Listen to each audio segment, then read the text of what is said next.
Michael ஒரு போதைப் பொருள் வியாபாரி. ஒரு சின்னதா பண்ணிக்கிட்டு இருக்காரு. அவனுடைய அந்த குற்றங்கள்ல இருந்து விடுபடணும்னு அவன் நினைக்கிறான். ஆனா அவனால பெருசா விடுபட முடியல. சில டைம் அவன் போலீஸ்ல அரெஸ்ட் ஆகியிருக்கான். சின்ன சின்ன காரணங்களுக்கு, சின்ன சின்ன குற்றங்களுக்காகவும் அவன் எப்படியாவது ஒரு நல்லவனா மாறிடலாம் அப்படின்ற நேரத்துல அன்னைக்கு நைட்டு ஒரு நாள் போலீஸ் படன்னு கதவை தட்டுறாங்க. கதவை திறந்து அவனுக்கு சாக்கு, நீ நாளைக்கு காலையில 6:30 மணிக்கு செத்து போகணும் அப்படின்னு சொல்லிட்டு போலீஸ் போயிடுறான். அவனுக்கு என்னன்னா ஒரே சாக்கு, என்னடா நம்மளை விட பெரிய ட்ரக் எல்லாம் பண்றாங்க, அப்படிலாம் இல்லாம நம்மகிட்ட இப்படி சொல்லுது அப்படின்னு அவனுக்கு பெரிய சாக்கு. அடுத்த நாள் காலையில 6:45 மைக்கேலோட ஒய்ஃப் ஜிம்ல பிராக்டிஸ் பண்ணிக்கிட்டு இருக்காங்க. அவங்களுக்கு போலீஸ்ல இருந்து ஒரு கால், நீங்க சீக்கிரம் வீட்டுக்கு வாங்க அப்படின்ட்டு. என்ன ஏதுன்னு அலறி அடிச்சுட்டு வர்றாங்க. பார்த்தா வீட்டை சுத்தி ஃபுல்லா போலீஸ் இருக்கு. என்ன ஏதுன்னு கேக்குறப்ப அவங்க உண்மையை சொல்றாங்க, உங்க ஹஸ்பண்டை யாரோ கொண்டுட்டாங்கன்ட்டு. அலறி அடிக்கிறாங்க, துடிக்கிறாங்க. அவங்களால எதுவும் செய்ய முடியல.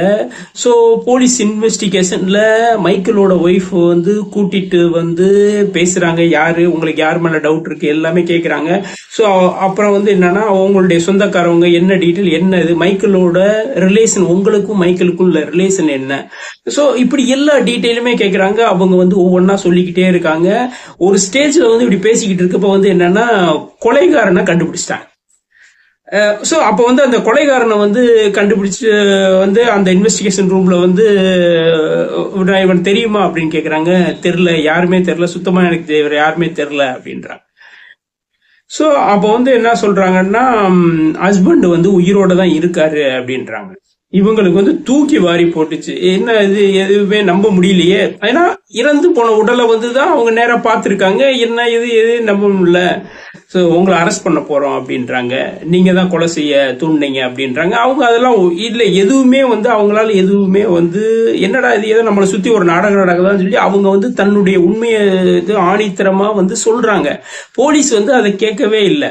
நான் எப்படி ஹஸ்பண்ட் எப்படி யாராவது கொள்ளுவாங்களா? ஸோ இப்படி அவங்க ஆணித்தரமா சொல்றாங்க. எல்லாமே கேமரால ரெக்கார்ட் ஆகிக்கிட்டு இருக்கு. மைக்கில கூப்பிட்டு காமிக்கிறாங்க, ஆடி போறாங்க.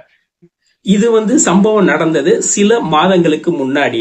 மைக்கேல் ஒரு கொஞ்சம் பணக்காரரு, கொஞ்சம் தப்பு செய்யறவர். அதாவது இந்த ட்ரக் இந்த மாதிரி விஷயம்லாம் பண்றவர். அதுக்காக அவருடைய பேரும் போலீஸ் குற்ற லிஸ்ட்ல இருந்துச்சு. சில தடவை உள்ள போயிட்டு வந்திருக்காரு. சின்ன சின்ன விஷயங்களுக்காக வரும்.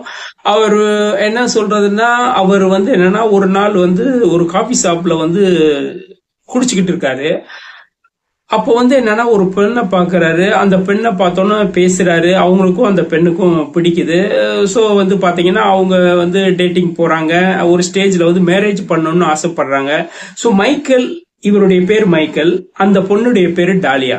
இந்த மைக்கேல் என்னன்னா தனக்கு கல்யாணம் ஆயிருக்குன்ற விஷயத்தையும் சொல்றாரு. கொஞ்சம் வெயிட் பண்ணு அப்படின்னு சொல்லி முதல் மனைவியை விவாகரத்து பண்றாரு. சோ விவாகரத்து பண்ணோன்னா சில நாட்கள், அதாவது ஒரு 5 நாளுக்குள்ள என்னன்னா மேரேஜ் பண்ணிக்கிறாரு. டாலியாவுடைய மேரேஜ் பண்ணிக்கிறாரு. இவங்க ஒரு சந்தோஷமான வாழ்க்கையை வாழ்றாங்க. இப்படிதான் போய்கிட்டு இருந்தது. இதுக்கு என்னன்னா ஃபேமஸ் ஆகணும், ஒரு டிவி ரியாலிட்டி ஷோ வரணும்னு ஒரு எண்ணம் இருக்கு. அதுக்கு முயற்சி பண்ணாங்க, பெருசா கிடைக்கல. சோ ஒரு ஸ்டேஜ்ல என்னன்னா இந்த டாலியான்ற பொண்ணு அவருடைய ஒரு எக்ஸ் லவ்வர்கிட்ட பேசுது. அவருடைய பேரு முகமது. என் ஹஸ்பண்ட் என்னை ஏமாத்துறாரு, என்னைய மோசடி செய்யறாரு, அவங்களுக்குள்ள இருக்கிற ஒரு சில பிரச்சனைகள் அதெல்லாம் இருக்கு, என் ஹஸ்பண்ட கொல்லணும் அப்படின்னு அவர்கிட்ட சொல்றாரு. அவன் நான் எப்படி கொல்ல முடியும் அப்படின்னு சொல்லி என்னன்னா என்னாலலாம் முடியாது அப்படின்னு சொல்றான். சொல்லிட்டு விட்டுறான். சோ இந்த பொண்ணு என்ன சொல்லுதுன்னா, எந்திரிச்சு நீ கொலை செய்யலைன்னா எனக்கு கொலை செய்யறதுக்கு வேற ஆள் நான் தேடி பிடிச்சு அவனை போட்டு தள்ளிடுறேன் அப்படின்ட்டு போறாங்க. இவன் இந்த முகமதுன்றவன் ஒரு ஸ்டேஜ் யோசிக்கிறான். போலீஸ்க்கு இமிடியேட்டா போன் பண்ணி சொல்றான். சோ இப்படிப்பட்டவங்க அவங்களுடைய ஹஸ்பண்ட கொல்ல போறாங்க அப்படின்னு சொல்லிடுறான். சோ போலீஸ் இவன்ட்ட விசாரிக்குது. விசாரிச்சுட்டு என்னன்னா நீங்க பேசுங்க, இது என்ன ஆகுது அப்படின்றது விஷயத்த சொல்றாங்க. சோ இப்படி சொல்றப்ப அடுத்த நாள் முகமது பேசுறான். 2 பேரும் நம்ம மீட் பண்ணுவோம்னு சொல்லி ஒரு கார்ல வச்சு மீட் பண்றாங்க. அப்போ வந்து அந்த கார்ல வந்து ரெக்கார்டு, அதாவது வீடியோ ரெக்கார்டு இருக்கு, ஆடியோ ரெக்கார்டு இருக்கு. சோ நீ வந்து உன்னுடைய ஹஸ்பண்ட கொலை பண்ண போறியா, உறுதியா இருக்கியா அப்படின்னா, அது நான் உறுதியா இருக்கேன், 100% உறுதியா இருக்கேன் அப்படின்றது. அப்போ வந்து என்னன்னா, நான் எல்லாமே வந்து ரெக்கார்ட்ல பதிவாகுது. சோ அப்போ வந்து என்னன்னா, அவன் வந்து என்ன சொல்றான்னா, சரி கொலையாளிய வந்து நான் ஏற்பாடு பண்றேன், பேமெண்ட் கொஞ்சம் ரெடி பண்ணி வச்சுக்கோ அப்படின்றான். Right, okay. சோ அடுத்த ஸ்டேஜ்ல வந்து கொலையாளி மீட்டிங் நடக்குது. ஒரு கொலையாளிய வந்து கார்ல வந்து மீட் பண்றாங்க. அப்பயும் வந்து ரெக்கார்டு, ஆடியோ ரெக்கார்டு எல்லாமே பதிவாகுது. சோ அவன் வந்து என்னன்னா, அவன் வந்து ஒரு கொலைகாரன். சோ அவனுக்கு வந்து என்னன்னா, இவ்வளவு ரேட் பேசுறாங்க, அந்த அளவுக்கு அவன் சொல்ற ரேட்டுக்கெல்லாம் நம்மளால முடியாதுமா, எல்லாமே ஹஸ்பண்ட் இருக்கு, வேணா ஹஸ்பண்ட் வந்து கொஞ்சம் டேட்டா கூட முன்ன பின்ன தள்ளி வச்சுக்கோங்க, ஹஸ்பண்ட் வந்து பேங்க் போயிட்டு வந்தோடனே எடுத்து நான் அப்படியே உங்களுக்கு கொடுத்துறேன் அப்படின்றாங்க. சரின்னு அந்த கொலைக்கான விஷயம், டேட்டு 4, இந்த புதன்கிழமை காலையில 6:30 மணிக்கு சுபமுகூர்த்தம்லாம் முழுவாகி முடிஞ்சிடுச்சு. சோ இந்த அம்மா வந்து பண்ணுவாரா, அந்த கொலைகாரன் வந்து கரெக்டா பண்ணுவானா மாட்டானா அப்படின்னு அவங்களுக்கு வந்து ஒரு தயக்கம் இருந்தாலும் ஒரு நம்பிக்கையோட அவங்க வந்து ஜிம்முக்கு போறாங்க.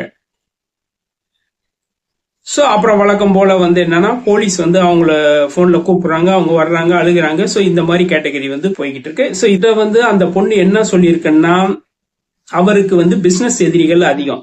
யாராவது ஒரு ஆள் வந்து கொன்னுட்டு பிசினஸ் எதிரிகள்கிட்ட வந்து பழிய போட்டு போயிட்டு எஸ்கேப் ஆயிடலாம் அப்படின்னு நினைச்ச பொண்ணுக்கு, இன்வெஸ்டிகேஷன்ல வந்து கொலைகாரன்னு சொல்றவன் வந்து ஒரு போலீஸ்ல வந்து அண்டர் கிரவுண்ட் ஆபீஸா இருக்கிறவன்ற விஷயம் தெரியுது.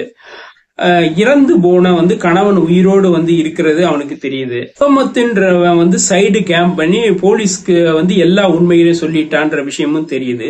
சோ கோர்ட்டு கேஸ் எல்லாமே நடக்குது. கோர்ட்ல வந்து என்னன்னா, இந்த டாலியான்ற பொண்ணுடைய லாயர் வந்து என்னன்னா ஒரு விஷயம் சொல்றாரு, இது வந்து ஒரு ரியாலிட்டி ஷோக்காக நடத்தப்பட்டது அப்படின்னு வந்து டோட்டலா கேஸையே வந்து திருப்புறாங்க.